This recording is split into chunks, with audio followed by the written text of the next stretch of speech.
নমস্কার বন্ধুরা, ভক্তি শিব শক্তি চ্যানেলে আপনাদের সকলকে জানাই সুস্বাগতম।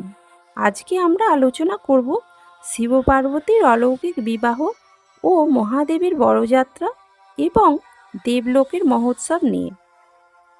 হিন্দু ধর্মে সবচেয়ে পবিত্র ও অলৌকিক বিবাহ কথা যদি বলা হয়, তাহলে সবার আগে আসে দেবাদিদেব মহাদেব এবং আদ্যাশক্তি দেবী পার্বতীর বিবাহ।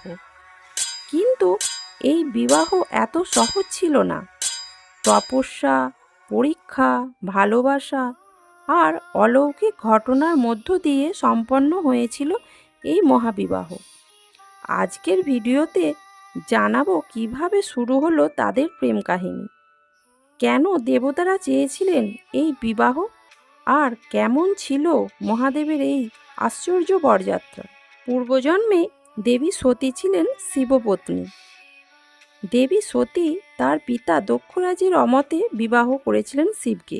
একবার দক্ষরাজ এক বিশাল যজ্ঞের আয়োজন করেছিলেন, যাতে সকলকে আমন্ত্রণ করলেও শিব সতীকে আমন্ত্রণ করলেন না। দেবী সতী শিবের অমতে পিতার সেই যজ্ঞে গেলেন। দক্ষরাজ সতীকে দেখে তার স্বামী অর্থাৎ শিবকে নিয়ে অনেক কটু কথা বলতে লাগলেন। স্বামীর সেই অপমান সহ্য করতে না পেরে সতীমাতা সেই যজ্ঞকুণ্ডে তার প্রাণ বিসর্জন দেন। মহাদেব তা দেখে সহ্য করতে না পেরে সতীদেহ কাঁধে তুলে মহাতাণ্ডব শুরু করেন। অবশেষে শ্রী বিষ্ণু মহাদেবকে শান্ত করার জন্য সুদর্শন চক্র দিয়ে সেই দেহ খণ্ড খণ্ড করেন। তারপর শিব গভীর শোকে পৃথিবী ছেড়ে তপস্যায় লীন হন। দেবী সতীর পুনর্জন্ম নেন পর্বতরাজ হিমালয়ের ঘরে দেবী পার্বতী রূপে। দেবী পার্বতী ছোট থেকেই মহাদেবের প্রতি এক আকর্ষণ বা টান অনুভব করতেন। মহাদেব ছিলেন সমগ্র বিশ্ব ব্রহ্মাণ্ডের অধিপতি, অথচ তিনি নির্লোভ, ভিখারি, ধ্যানমগ্ন যোগী, আবার কখনো প্রলয় তাণ্ডব নৃত্যকারী। দেবী পার্বতী ছোট থেকে মনে মনে ভাবতেন, আমি শুধু মহাদেবকেই স্বামীরূপে চাই। ওদিকে অসুর তারকাসুরকে বধ করার জন্য দরকার ছিল শিবের পুত্র, কিন্তু শিব তো গভীর ধ্যানে মগ্ন। দেবতারা তারকাসুরের অত্যাচার সহ্য করতে না পেরে গেলেন ব্রহ্মাদেব ও বিষ্ণুদেবের কাছে। ব্রহ্মাদেব বললেন, শিব পার্বতীর বিবাহই পারে এই সমস্যার সমাধান করতে। এদিকে দেবী পার্বতী শুরু করলেন কঠোর তপস্যা শিবকে পাওয়ার জন্য। ওদিকে দেবতারাও শিবের ধ্যান ভাঙানোর জন্য কামদেবকে প্রেমবাণ নিক্ষেপ করতে বললেন। কামদেব তা করায় মহাদেব রুষ্ট হলেন এবং ত্রিনয়ন খুলে গেল, যাতে কামদেব ভস্ম হলেন। এদিকে দেবী পার্বতী তপস্যা কঠোর থেকে কঠোরতর হয়ে উঠল।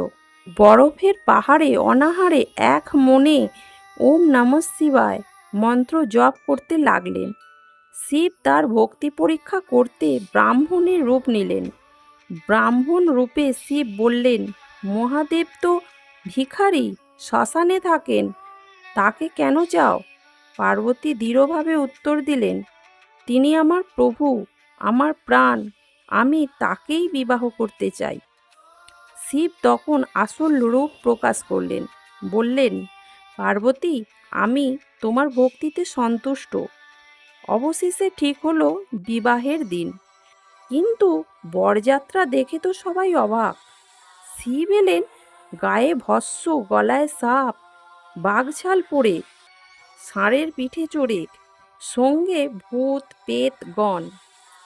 পার্বতীর মা রানী মেনকা তা দেখে তো বিস্মিত হয়ে বললেন, আমার মেয়ে রাজকন্যা, এমন পাত্রের সাথে তার বিবাহ কখনোই দেব না।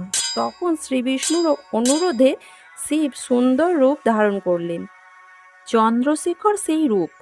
তা দেখে রানী মেনকা অবাক হয়ে গেলেন। দেবতারা ফুল বর্ষণ করতে লাগলেন। পর্বতরাজ হিমালয় ও রানী মেনকা খুশি মনে শিবের সাথে পার্বতীর বিবাহ দিলেন। মন্ত্রোচ্চারণের মধ্য দিয়ে সুসম্পন্ন হলো মহাবিবাহ। দেবলোক ভরে উঠল আনন্দে। এই বিবাহের ফলেই জন্ম নিলেন কার্তিকেয়, যিনি অসুর তারকাসুরকে বধ করলেন। এই কাহিনী আমাদের শেখায় সত্যিকারের ভালোবাসা ও ভক্তি কখনো ব্যর্থ হয় না। শিব ও পার্বতীর মিলন শক্তি অর্থাৎ শিব অর্থাৎ চেতনা, পার্বতী অর্থাৎ শক্তি, চেতনা শক্তির মিলন। যদি আপনি শিব পার্বতীর এই পবিত্র কাহিনী ভালোবাসেন, তাহলে ভিডিওটি লাইক, শেয়ার এবং সাবস্ক্রাইব করুন। নমস্কার।